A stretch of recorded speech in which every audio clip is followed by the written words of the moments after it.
Yan guys, naglalakad na ako para makarating sa school, para makapagsundo kami ng mga tatay na pwedeng magpasan ng mga kahon. Si kuya di na nakaalis. Uy, tandaan po.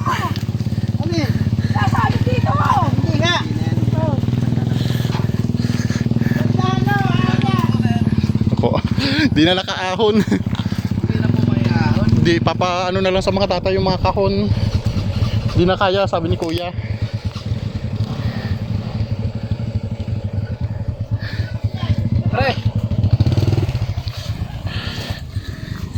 Yan po. Si Sir din yun. Tanggal yung kadena ni tatay.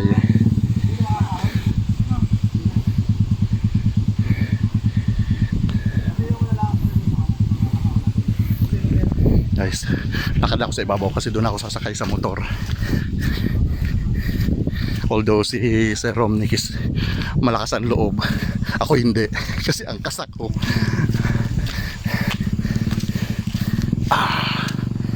Grabe oh. Pula kasi ang lupa dito guys, kaya madulas. Ito na sa ibabaw. Dito angkas na ako. Kasi yun lang, medyo pahirapan lang talaga.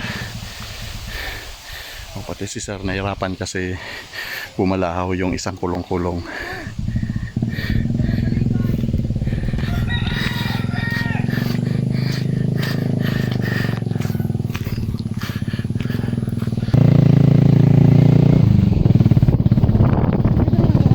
Oo, doon lang talaga sa paakyat eh. Pero kung hindi inulan, matigas yung lupa, kaya. Kaso wala eh. Tsaka sabi ni kuya driver, ano na raw eh, wala nang ano yung sa ulihan niya. Oo, kaya dumudulas na.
Aray ko.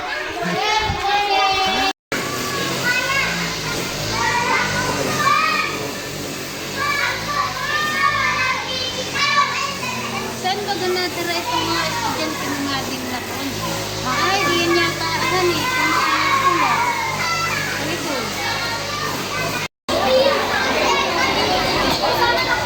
Hindi po, sige, go lang.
Babalik ulit sa pila nyo, ha? Babalik ulit.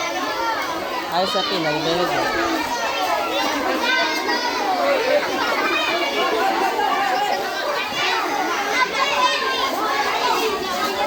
Grade 5, ito muna ha. Tapos kayo, kung ano yung ng grade 4, ganun yung sundin nyo lang. Go.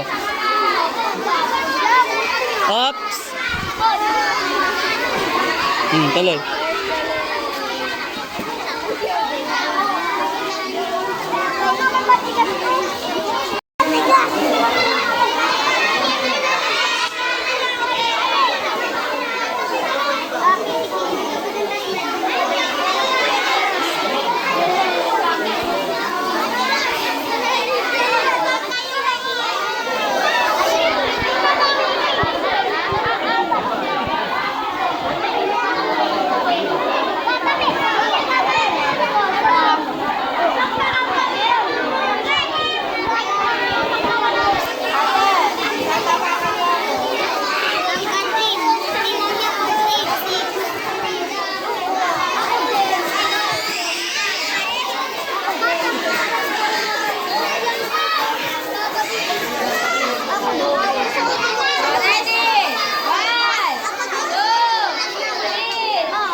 Maraming salamat po muna. Sabay-sabay.